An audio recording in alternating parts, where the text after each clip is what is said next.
Welcome, everyone. My name is Oliver from the Instantly team, and here I have Martin and Sam from Send to Win. How are you guys? Doing well. Thanks for having us. No, please. Thank you for joining today. So this is going to be a very interesting conversation. So Martin and Sam, they have generated more than 1.6 billion in pipeline opportunities and also 100 million in revenue for their clients over the last 2 years. So you're going to be learning a thing or two from very experienced individuals. They're also ex-Google, Stanford MBA grads.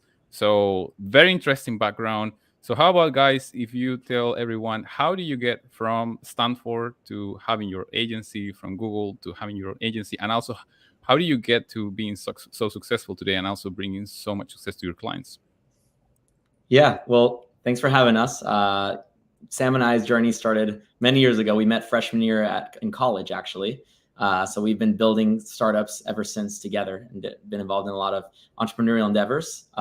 We also worked at Google around the same time. And so we've always been, best friends and doing different projects together. And I think consistently across all of our startups and bigger companies we worked at, we've seen lead generation and outbound as such a key part of a successful business and a healthy revenue stream. And so Sam and I obviously now are kind of taking all of our collective experiences, and we're happy to give a quick intro about those. But we've been building Send to Win together and helping a lot of other companies from Fortune 500s to two-person teams get more pipeline and really accelerate their revenue growth. So our journeys have kept crossing over the last 15 years, and we're really excited now with what we're building at Send to Win. Nice, love it. So how big is the team today? Because I mean, you started 2 years ago, and you have been growing super fast. So how big are you guys right now? Yeah, so I'll tell you where we started. We started with Martin and I, and just the two of us sending from Gmail accounts when we first started Send to Win. And now we've got a team of roughly 10 people. We recently hired someone with 7 years sales experience at Google. So we're growing. And yeah, it's been an amazing journey over the past 2 years. We've tripled in size over the past 2 years. Wow, that's very impressive. And I love how you guys are keeping it very lean, because you have some very interesting metrics right there. Like you have generated $100 million in revenue for your clients. So you could definitely start expanding like crazy. But I love it how you're being so lean. So you're being very careful with the way you're growing. So maybe we can also give a tip or two to other people on how to scale in a lean way. I guess like there is where the Stanford MBA program kind of helps a little bit, like being efficient and stuff. So by the way, guys, feel free to ask your questions live. We will be answering them live. So this is a great opportunity to learn something for free, because usually you will have to pay a consultant to learn. And quick thing I want to mention is my first sales job was at Oracle. And back then I thought that within the next couple of years, email wouldn't be that integral within the sales process. And I couldn't be more wrong. I don't see a world where companies don't leverage email to generate pipeline. It's, from my experience doing sales at Google and Databricks and Oracle, is always the highest ROI for generating pipeline and getting consistent meetings with qualified leads. So I don't think email will go anywhere for anytime soon. It's just about leveraging email in the proper way to get the best possible results. Because I do think the spray and pray, trying to force out thousands of messages without any content changes or optimizations will work anymore. And piggybacking off that, and based on what you said, Felipe, as you grow an organization, as you mentioned, of course, we can go and get 200-300 clients as fast as possible. But our goal is more quality and making sure that every customer we work with has the proper attention needed to run an email campaign, because every year email becomes harder. There's so many components. There's the deliverability, there's the copywriting, and then there's the list building. But I think one of the differentiators with Send to Win is as soon as we launch a campaign, that's just the beginning, right? That's not the end. That's when we start looking at metrics and figuring out optimizations and updating language and call to actions, and even sometimes updating ICPs. We have a lot of companies that have 3 or 4 different types of folks they want to reach, and they leverage Send to Win, and we work closely with them to help identify, hey, out of these 3 potential segments or customers, maybe SMBs and enterprise, which ones stick faster, or which ones should you be going after instead of having to waste a year and a ton of money on building for the wrong segment. And so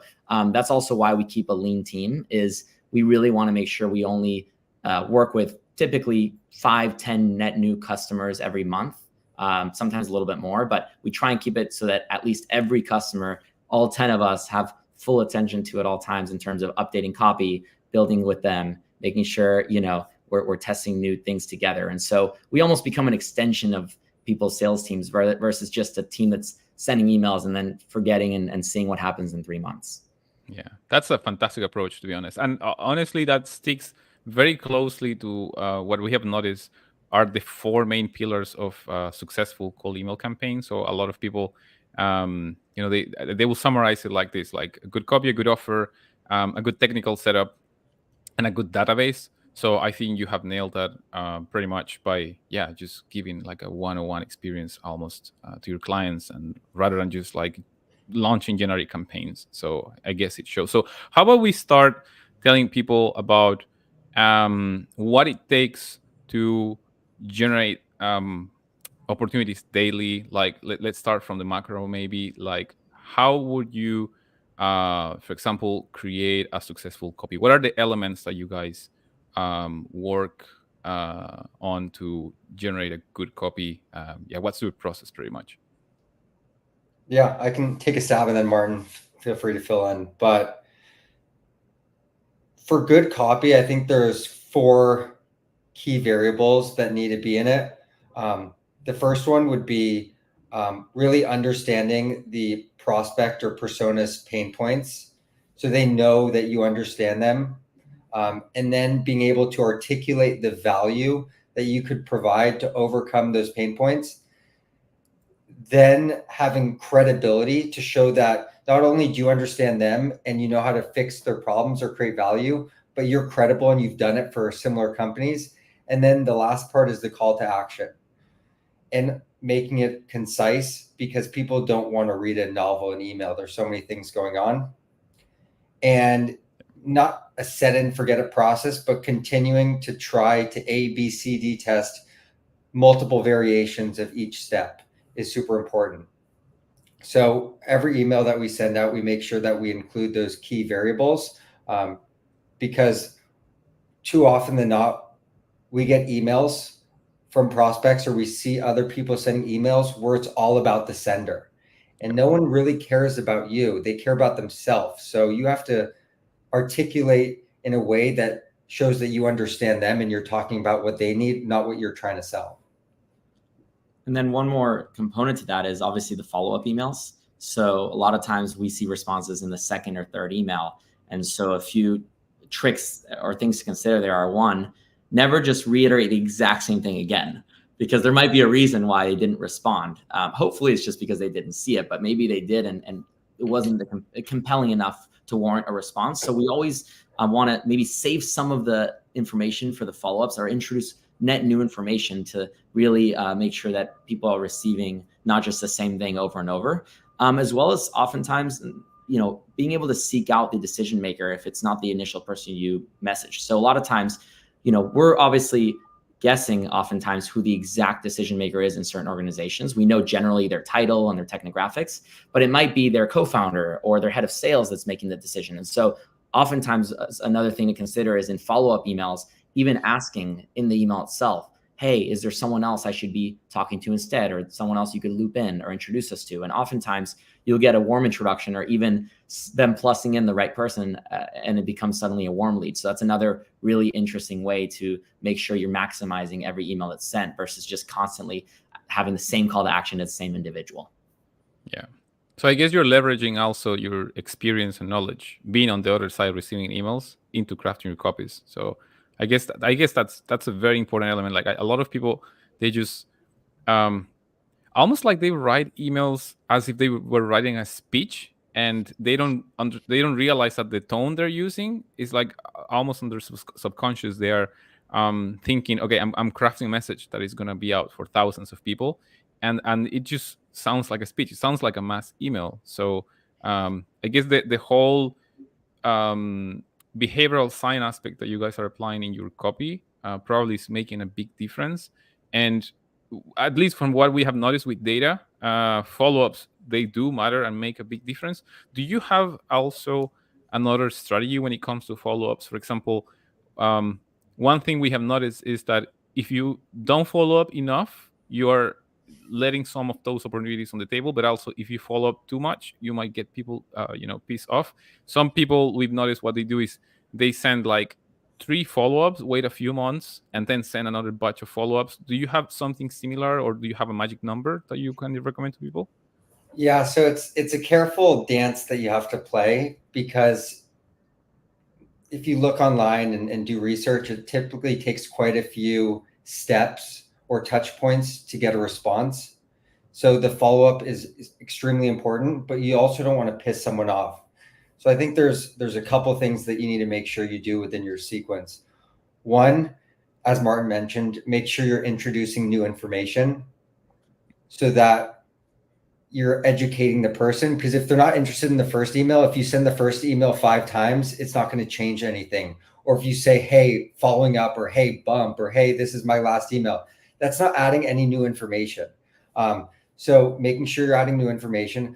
I think the second thing that's incredibly important is the actual cadence.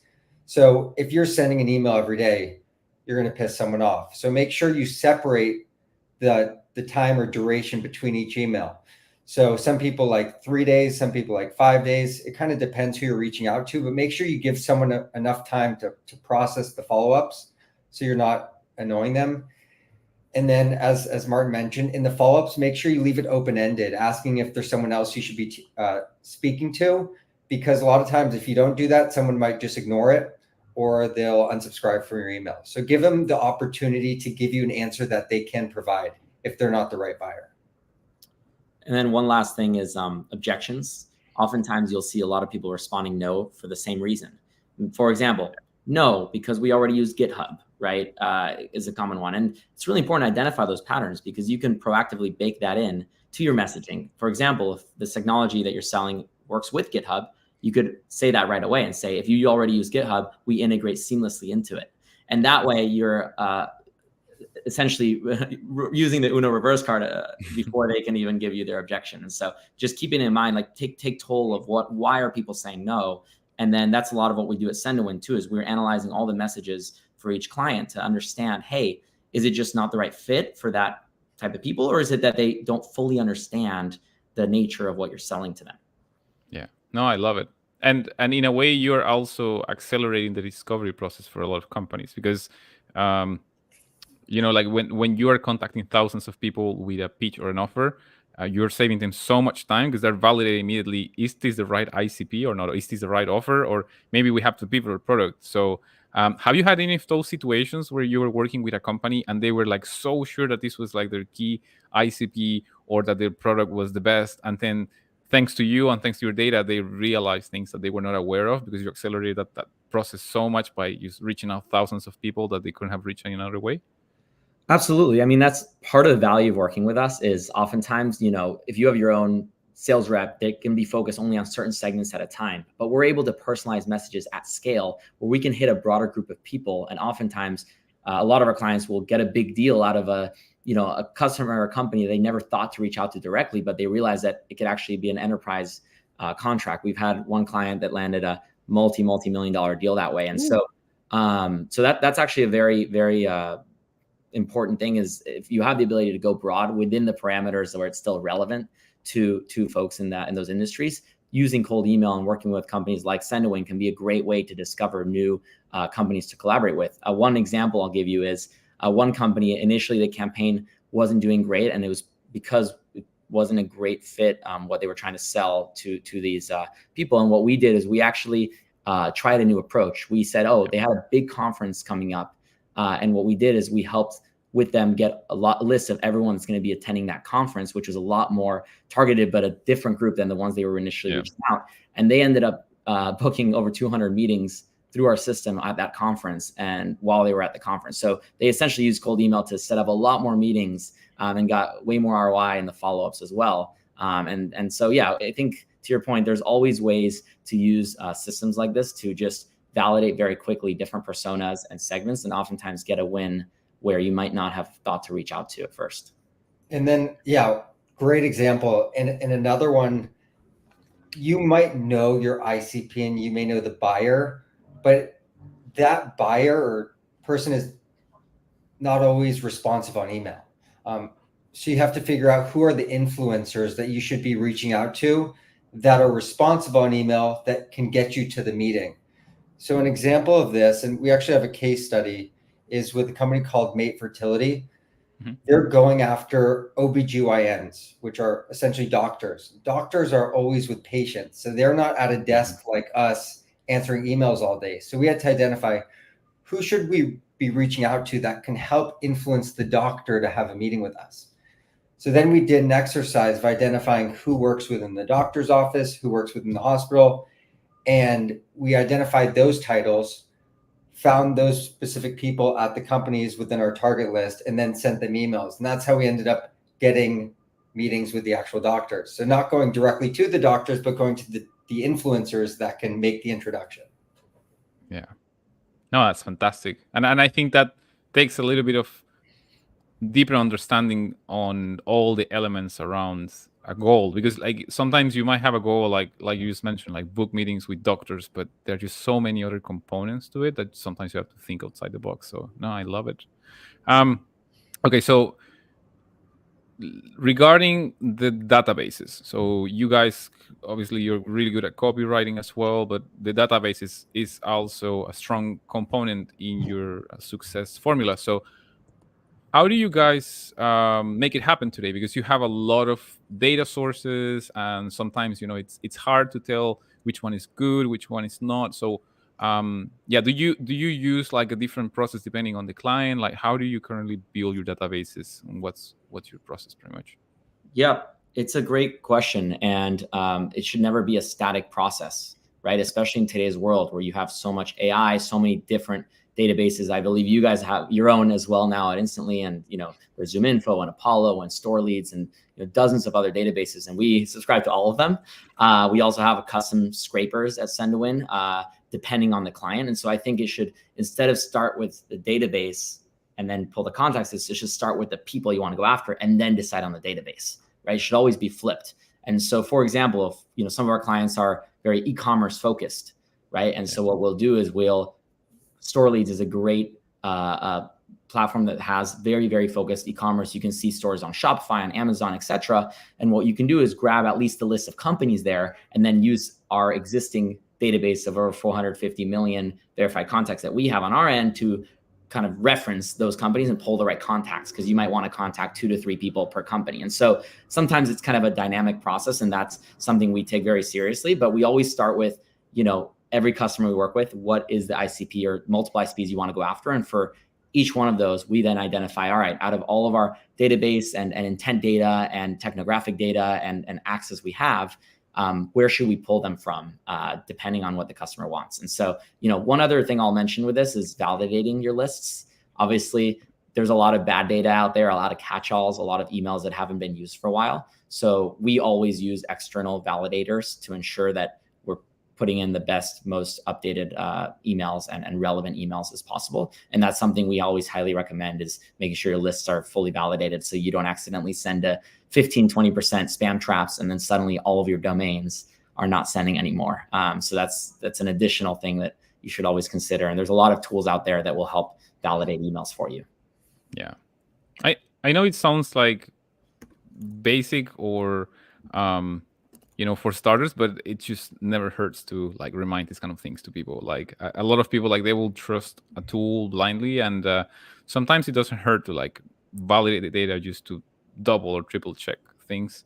So yeah, I completely agree with you on that one. Like every tool will just serve a different purpose. And since you mentioned doing e-commerce, like what has been your experience with e-commerce in general? Like, have you had any success stories? Because e-commerce is super difficult. It's like one of those niches that it's extremely competitive, and they're always being bombarded with emails. So what would you recommend to someone that is starting to launch campaigns on the e-commerce niche or sector? Like, what do you think will help them get better results?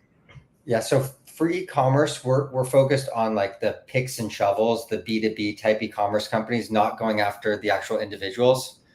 Mhm. But within e-commerce, just like any other industry we go after, it's all about personalization and aligning your message to what the individual is focused on. So, for example, we run campaigns for production companies that generate content for brands that sell on e-commerce. So they have a constant feed of content for their followers to engage them, to show them how the product works.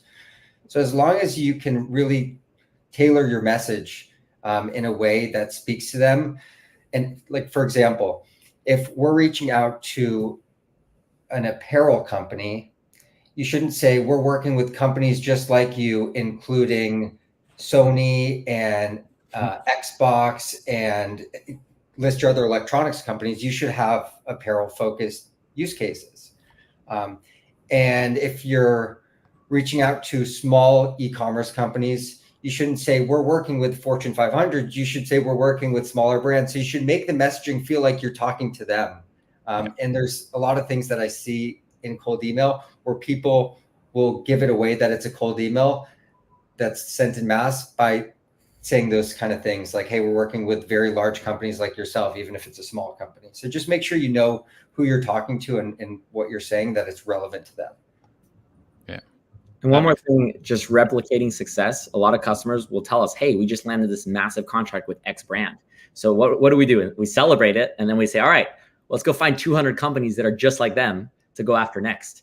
Right. Nice. So once you identify those green shoots, we want to go as hard as possible there. And sometimes it happens on day one. Like we had one of our clients within 1 hour of us launching them for the first time, got a meeting with the NFL, with one of the NFL teams. And obviously we set the bar very high with them right away, but now we're like, all right, let's go look at NHL. Let's go look at NBA teams. Like we realized right away that this company, which is in the kind of crypto space, that we realized that there might be really good opportunities in all these sports places. And so then we ended up over-indexing there a bit because we've just realized right away that that's a huge win. And so that's the same with e-commerce, right? To Sam's point, if there's certain brands that you personalize for that specific apparel brand, it goes really well.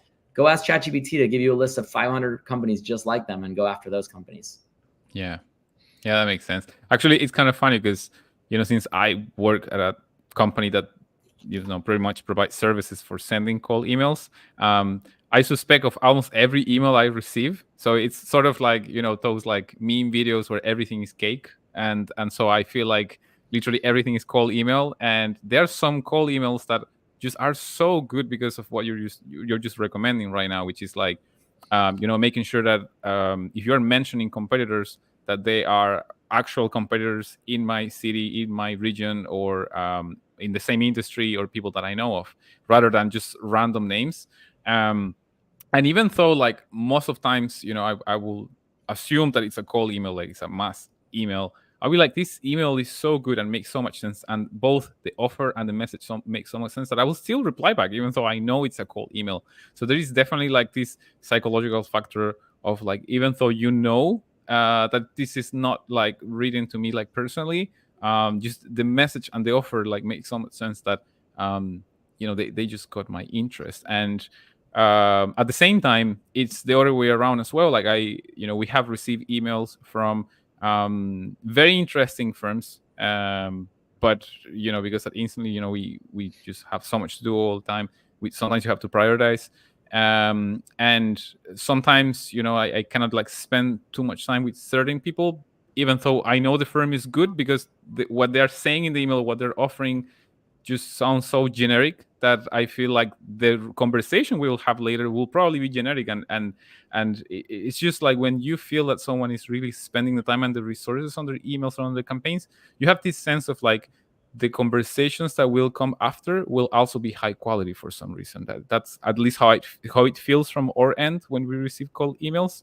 So for example, we're a software company, and sometimes we receive like VC emails, like investor emails, and they will name drop like crazy. And honestly, I know probably at 10% of the companies they're naming, and they are like, we've helped with like millions and billions of dollars. But then just the message looks so generic that we're like, probably the conversation that will come after is just gonna be like very generic and and you sometimes just want to speak to people who are very interested. So yeah, it's a good point, and it's really easy to address. So the way that we do it is we segment the list and then have different campaign segments. So we'll have, let's say, an e-commerce campaign. We'll have, let's say, an agency campaign and a software campaign. And a majority of the content could be similar, but in the e-commerce campaign, make sure you're using e-commerce customer references. In the agency campaign, make sure you're using agency references, and so on and so forth. So that's how you can break it out. And also, when you're looking at the analytics of your campaign, you can see which ones are performing better than others, rather than jamming everything through one campaign with the same references, with the same quotes, with the same call to actions, with the same value, because it changes. The other way we do it is based off persona. The CFO has different goals than the head of sales. Head of sales is focused on growth and bringing in deals. The CFO is focused on how do we make sure that we're profitable. So figure out what messaging resonates, and then craft your messaging, your sequence, value prop, and pain statement towards that persona. So that's another way you can start personalizing your messages at scale. Yeah, that one is huge actually, because a lot of people like overlook that, and they just assume I'm just gonna send the same message to the entire company. But segmenting by job title, it's massive, and this is actually an interesting topic, because here we're talking about combining skills for database building, but also with copywriting at the same time, because you're crafting, like I said, different message depending on the different databases. And regarding that, do you remember on top of your head what are like the top 5 or maybe top 10 people, or that you have generated conversations? Like you mentioned the NFL, but are there any other names or companies or people that you're very proud of, that you have connected with your clients, like any high quality leads as well? Yeah, we're all on our website. They're on your website. Yeah. So if you go down deal source by Centuin, you can see ExxonMobil, Uber, Box, American Express, Apple. There's so many enterprises as well as smaller companies. That's crazy. How do you generate conversations with the enterprise level? Because it's for me, I mean, I've done it before too, but generally, like it just not so easy to enter that segment to generate their interest. So on top of what we just spoken about, like, what do you think makes you different to generate those conversations with the enterprise sector? Yeah, it can be very hard to get the C-suite at an enterprise company. So I think there's a couple components. One is what Sam mentioned. Maybe instead of C-suite, go one level below, or some of those influencers that could still be part of the decision. If you, but even then, making sure that the person that you're sending, whether it's yourself or you're sending like us on behalf of someone, they have a valid LinkedIn profile and they're a legit person, and they have some credit, a lot of credibility, so that the individual receiving this, of course, assuming you have good deliverability like our team does, and they actually open the email, you have the individual, if they look you up or look up your website, is very legit. That's step one. Step two is a lot of what we talked about with the messaging, making sure it's hyper focused on this why you, why now framework that Sam talked about. So immediately, why are you reaching out to them? Like, what's their pain point, or what do they want? Versus 99% of cold emails you see, which is, hi, I'm Martin, and I'm one of the co-founders of Send to Win, and we do these things. And it's like you've already lost someone. So right to the point on why you want to kind of reach them, and then same, everything we talked about in the follow-ups and A/B testing, etc. But we actually at Send to Win also do LinkedIn outreach as a 1-2 punch. So a lot of times what we'll do is we have all the data of people that open your emails and don't respond. Yeah. So we can pull their LinkedIn profiles and then automate a LinkedIn reach out to individuals. And especially with higher ups, having that 1-2 punch, and especially being able to humanize or see the person reaching out via LinkedIn connection request can be a really great way. And that's the way we've gotten a lot of these bigger logos as well for clients. And so that's kind of an additional thing, but I know we're focused on email. But honestly, if the deliverability is good, the messaging is super clear, it's a very legitimate offer and a compelling offer, and it comes from a real person, it can happen, right? It's just a matter of getting all those things right at once. Yeah. And have you noticed like a different sales cycle or overall process, whether you're reaching out to the CEO or someone like let's say like a project manager or someone like below? Because what we have noticed, and maybe you can give us more insights depending on the company size and also your experience. when we reach out to the CEO, because we also send campaigns that instantly we like to practice what we preach. Usually the CEO kind of like forwards the email to the rest of the team, and they will take it seriously. And then the CEO will kind of disconnect from the conversation for a while. If it's like a larger corporation, if it's like a small company, like the CEO will be involved through a big part of the conversation. And then when you are reaching out to, let's say in a big enterprise, to someone who is experiencing that pain point on a daily basis, and what you're offering makes a lot of sense, they sort of like need to prepare a case in order to get it approved by their management. So what has been your experience with that when you're reaching out to different positions, like based on seniority, in terms of the sales process itself? Like, do you have a preferred job title that you know will close faster, or what do you guys think about that? Yeah, so it's a tough question, because every single company and every single service being offered changes the duration of a sales cycle. When I think back to my days working at Google, there'd be enterprise sales cycles that could take over 2 years. It could take 6 months to get an NDA in place. Versus if you have a solution like Instantly and a startup needs to start sending emails, it could be a 2-day sales cycle. So it really depends on what you're selling, the requirements, if there's a security review, and then who you're reaching out to. So if you have a meeting with an account executive at a company, there's a good chance they'll be able to influence someone to evaluate, let's say Instantly, but they're not the ones that have decision-making power to actually sign the order form and pay. So it all depends. What I typically recommend is you have a 2-prong approach where you go after the influencers. So for Instantly's case, like your users might be the SDR, growth team, BDR, account executive. Go after them and help educate them so that they can go to the decision maker. And at the same time, maybe go to the decision maker and have a different email to talk about how you're working with other sales teams and you're helping with revenue or pipeline at a reduced cost. So there's a lot of different approaches, and the deal cycle always changes, but being multi-threaded, I think, is incredibly important to accelerate the deal, but also to de-risk it. Because if you're just talking to one person and that one person leaves, which is pretty common at a company, the deal is dead. So making sure you have multiple people, and always trying to go to the top, but also go to the influencers. Nice. Love it. So we are getting some love already from the community, from Anilesh. Thanks for the input, Sam and Martin. And followed by a question. So while we appreciate the focus on the content of the email, could you please focus on the logistics? Like, for example, deliverability, open rates, different subject lines. So do you have any insights regarding that? Yeah, I mean, this is exactly what we do at Send-to-Win, and we spent years just perfecting it, and it's such a art and a science, right, to get all of this right at once, which is why a lot of people start trying to just do outsourcing themselves, and they get really frustrated because you go into spam or the promotions folder, or you're not getting any results, and there's so many pieces that have to come together. And that's honestly why what we do exactly for our clients is making sure that all of this is working well. And if something happens, we have an amazing CTO. We have a great technical team that can kind of proactively know exactly what's happening and fix it before you start seeing some big drop-offs. And so, I think logistics, right, deliverability is incredibly important.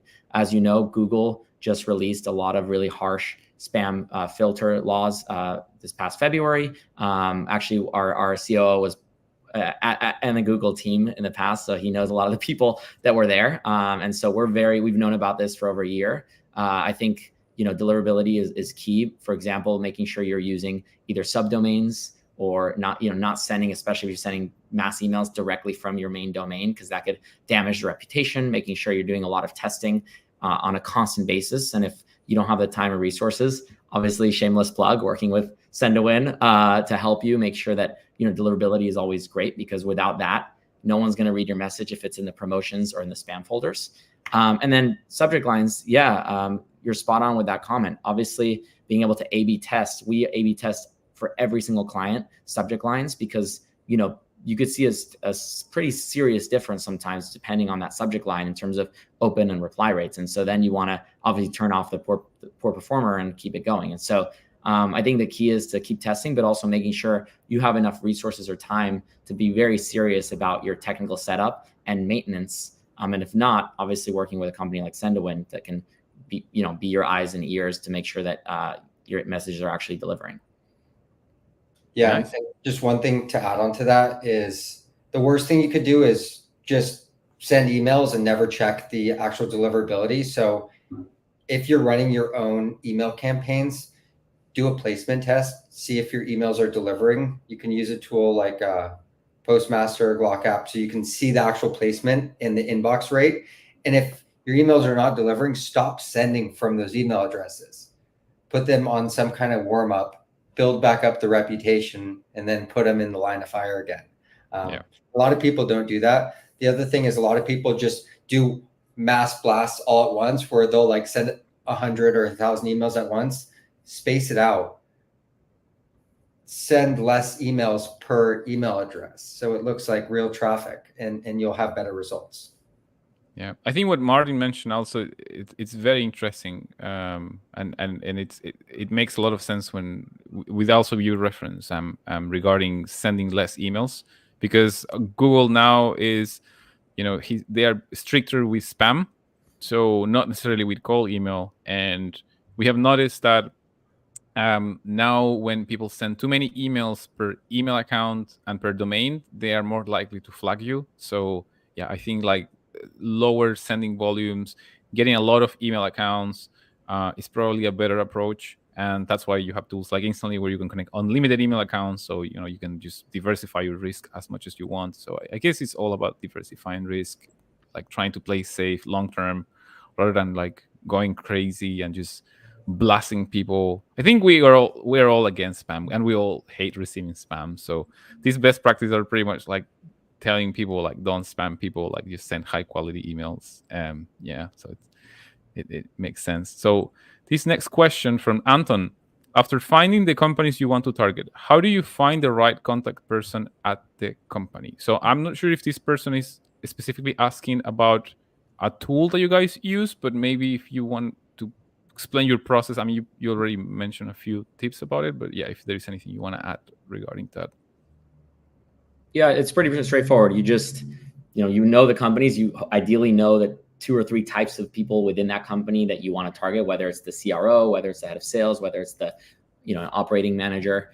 And then you can, either A, if you have access to databases that you trust, you can go source those contacts from those databases, or B, obviously you can work with a company like Sendawin that will be able to source those contacts for you and put them in a sequence. But either way, I think is the key is just understanding who are as either decision makers, or as Sam mentioned, the influencers that will bring this up to the decision makers, and then source from there.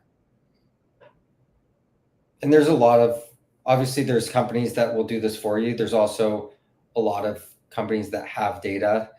I know Instantly has data, Apollo has data, ZoomInfo has data. There's a lot of smaller databases that are purpose built for the specific industry. So just figure out what the types of companies are and which database is right for you. And feel free, there's a ton of great communities out there. I know Instantly has a Facebook page that you can go on. So feel free to ask the community where they're getting their data from. Yeah, amazing. So next question. So financially free, doing outreach but not getting results. Can you give some strategic advice for outreach? So I think this is a very interesting question for a lot of people out there that they kind of forget to stick to the basics, which is like what we just mentioned at the very beginning, which summarizes like what we're talking about here, which is like try to test different versions of your copy, try to test different databases, check your offer. Maybe your offer is not good and you're trying to sell eyes to the schemos. And ultimately check your technical setup. Maybe like your DNS records are not correctly configured.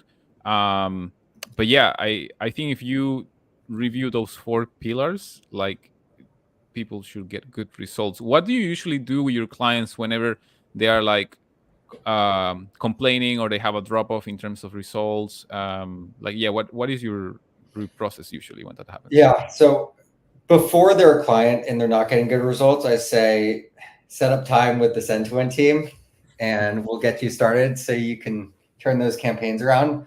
But Yeah, if we had a campaign that wasn't performing as well as we'd like, we have to diagnose. Like we're almost doctors diagnosing what the issue is, because we can only prescribe a medication to the diagnosis when we know what the diagnosis is. So you have to look: is it deliverability? Is it copy? Is it targeted? So if it's deliverability, you're not going to get any replies. So if you're not getting any replies, then you have to do something with the actual email infrastructure. If it's the targeting, you're going to see replies saying like, hey, this has nothing to do with me. I'm not responsible for X, Y, and Z. So then you have to figure out who is responsible for X, Y, and Z. And then if it's the copy, you're going to get a lot of message saying like, hey, I'm not interested right now. Because you know exactly who the right target should be, and you know you're getting replies. So you can just keep changing the call to action, make the email shorter, change the opener, add humor, make it more conversational. So kind of long-winded answer, like make sure you diagnose what the problem is first, and then you can look at making adjustments to optimize for results. One more thing I'll add, because we haven't said it in this webinar yet, is think about what your carrot is. And what I mean by that is there might be 10 things you offer and you want to upsell them to hundreds and thousands of dollars, but that might be a strong, just like when you go on a first date, you don't want to tell them everything right at once, right? And so same with outreach, it's like, what is the most compelling low-hanging fruit offer? It could be as simple as a free trial, or can I just share more information via email so that the person receiving it doesn't feel like they have to commit to a big meeting with you. So if you're kind of getting the good deliverability, but you feel like you're not getting a lot of replies, maybe you just have too harsh of a offer call to action at first, and you could just tone it down and make it a little bit more low-hanging fruit, or really compelling, as the Godfather would say, give them an offer they can't refuse, right? And so I would just think a little bit about that. And then once you get that meeting, or once you get that initial interest, then of course you can sell the rest of your services or dive deeper when you've established a relationship. Yeah, completely agree with you on that one. Like, I think delivering value is so important. A lot of people, like, even today, they will send cold email campaigns and they will put a Calendly link on the first email. So first mistake, they're adding links into the emails. And the second also big mistake is they are going straight for the kill. So yeah, it's just like you said, like you're just being too pushy. Like I think in any human relationship, like whether you like someone, you want to date that person, or let's say you want to be friends with someone, just looks weird to just approach someone and just tell them like, hey, marry me, or hey, let's be best friends. Like you're gonna be like, oh, that's super weird. Like you usually want to start like slow, like a natural human relationship. I think people need to understand that cold email is about scaling that capability of generating human connections. And the more you can generate, the better. But that it's the base for generating sales. It's not making sales itself. It's not like you will send an email and then close a sale on the email itself. It's just a process. So. And one more thing on that, even when you get a response, let's say someone's saying, sure, let's meet sometime. Don't reply, okay, great, here's 10 times I'm available. Also, here's an extra PDF attached about us. And here's 10 more reasons that we're going to go over in the meeting. Like, once you get the yes, don't turn it into a no either, right? Yeah. Like make sure you build a meeting, but stay on that wavelength, because there's this human tendency once you get excited to want to send as much information back as possible. But the key is to just, secure the meeting, right? When they get the yes, maybe proactively send them an invite and say, hey, I went ahead and send you an invite next Wednesday. Let me know if that time works, right? But don't try and send paragraphs after paragraphs when you get excited, because we've seen people lose a deal once they've said yes because they just got too intense in the email replies. Yeah, I agree. Completely agree. So next question by Ryan. He's asking, at what point in your sequence do you go for the ask versus providing relevant value to build up towards interest, followed by an ask for a meeting? So this is just what we were discussing now. So yeah, what is your process regarding that? Yeah, it's a good question. I always thought, like when I first started doing this, that asking for a meeting as the call to action in every email was the right way to go. But it's pretty interesting. Gong did a survey. They analyzed all the emails and call to actions in meetings, and they found out that the interest-based call to action was actually the strongest performing. So an example of this would be, instead of saying like, hey, do you have 15 minutes to meet? You could say, hey, would you be interested in hearing how we helped a company very similar achieve X, Y, and Z? And if the person says yes, then you go ahead and schedule a meeting. So you play a little bit softer in terms of the call to action and put them in control, because too many people are asking for 15 minutes or 30 minutes. And it's a big ask. So make the prospect feel like they're in charge, and the results get a lot better. Yeah. I guess another good one I've seen regarding that is like the call to action being something like connected to the pain point and the solution. Like, would you be interested in I don't know, getting more patients if you're a doctor, or stuff like that? Like, for example, let's say you're scraping Google Maps, and then you're scraping all companies with 1-star reviews, and then you tell them, hey, and then you analyze some of those reviews and you add that into the email, like, and then you tell people like, hey, I was reading through your Google reviews, and would you be interested in solving X problem that you scraped from the comments? And I think people will be like, yeah, of course. I mean, it's an easy yes or no answer, so who wouldn't say no to that? So exactly. And then you send them the calendar invite or schedule time, but don't just like shoot off your calendar in every email. That's not the call to action.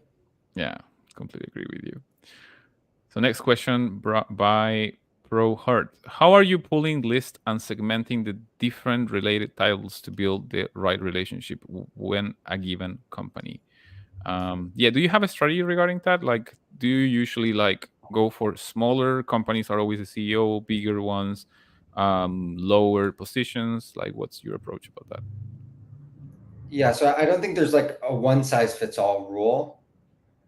It depends what you're selling and who it's relevant to. So if we're selling something that's a sales tool, like, you should probably reach out to sales leaders, maybe sales ops, whoever's like, put yourself in that company's shoes. Who's involved in this decision-making process? Who's going to have a meeting to discuss buying this software or this product? And this is something we help with a lot. So if you're interested, you can go to sendandwin.com, book time with us. In our intro calls, before we ever finalize a proposal or sign on any customer, we also want to make sure that there's a clear answer to who you want to be reaching out to. And if there's not, then the answer should be, we want to reach out to different people and work with you at Send-A-Win to discover that. But either way, this is part of what we do with our clients as well, is, really focus on what's worked, what hasn't, what are your either clear customers that you just want us to add fuel to the fire on, or what are your hypothesized segments and titles that you want to kind of work with us on to build these campaigns and quickly validate who you should be reaching out to. But this is a question that should be not answered rapidly, right? It should be a very thought out question, because it's really dependent on the business, as Sam said, and who you want to go after.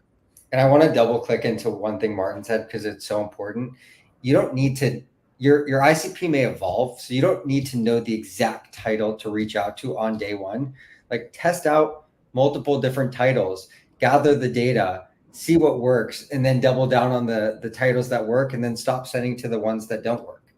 Like most people, if you're a smaller company or a startup, you don't know your exact ICP. It's like a moving target. So just make sure to continually test and validate to make sure that you're not missing out on a market, and stop sending to people that are not interested, that would never buy from you, because you're just wasting resources. Amazing.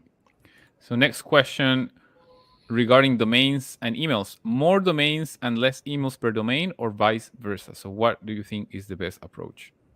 It also, there's no, if there was a solution like, hey, always use this, then everyone's lives would be a lot easier. I think part of what we're doing is we're constantly throttling depending on the daily placement tests we do on every domain. But obviously it's not good to send, let's say, you try and replicate human behavior, right? Would I send over 200 emails a day? Maybe on a really busy day, but that I feel bad for myself on that day. Yeah.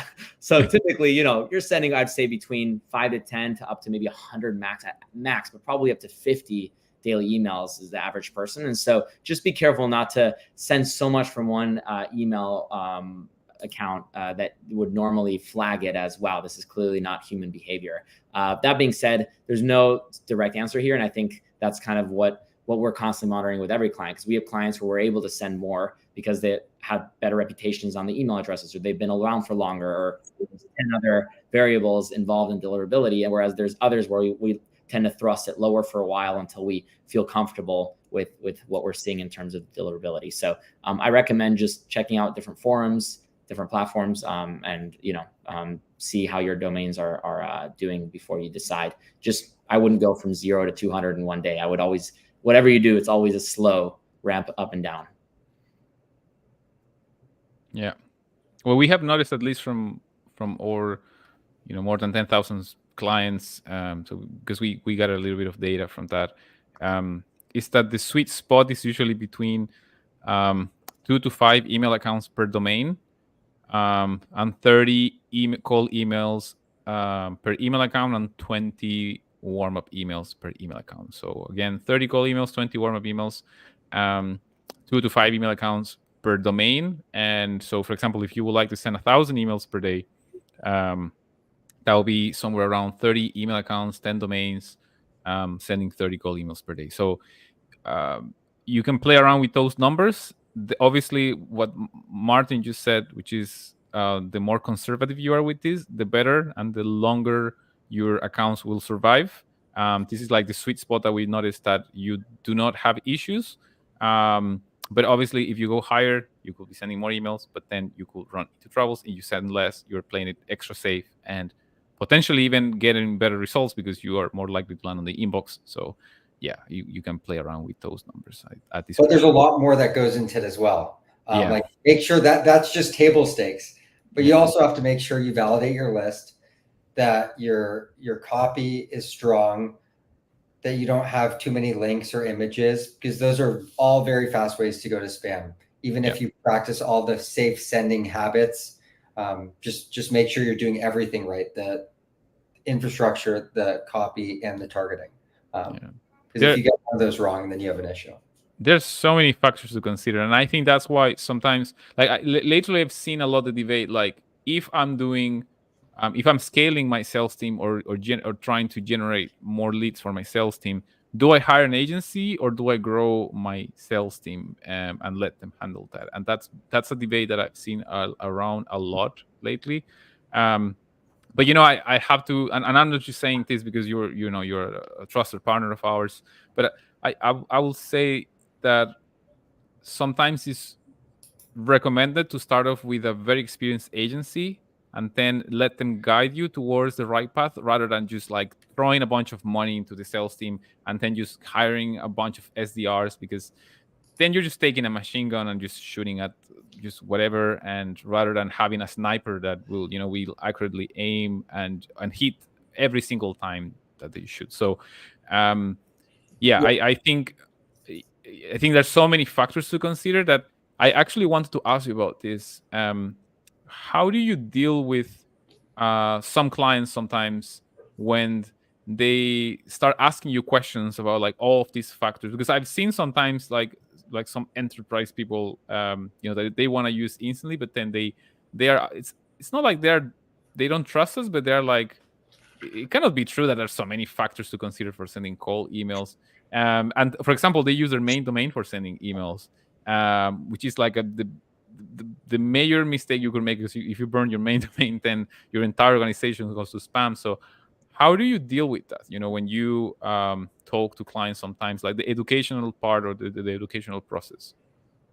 Yeah. So I guess just to address your agency in-house SDR, that's why we built Send-to-Win, because we both, Sam and I, and past startups that we were involved with, et cetera, have used kind of agencies that we feel maybe we're just sending emails, but we were writing copy, we were doing the domain building, et cetera. And then we've also hired people to do this full time. And I think has to be a middle ground, to your point of, for us, we're not just an agency that just goes and sends things on your behalf. We're a kind of like a SEAL Team 6 that comes in and becomes sales advisors and are iterating with you, thinking through the personas and all that. And then, of course, there's the table stakes part, which is that we'll set up the domains. We'll make sure they're warm and completely diversified from your main domain. We'll make sure that we have the right list so you don't have to go buy Zoom Info and Apollo and all these other things to subset it. So those stuff for us is table stakes. But I think the key reason why we start Ascend-to-Win is because we feel that there shouldn't be that debate. And I think a really nice part about having an in-house sales rep is that you can constantly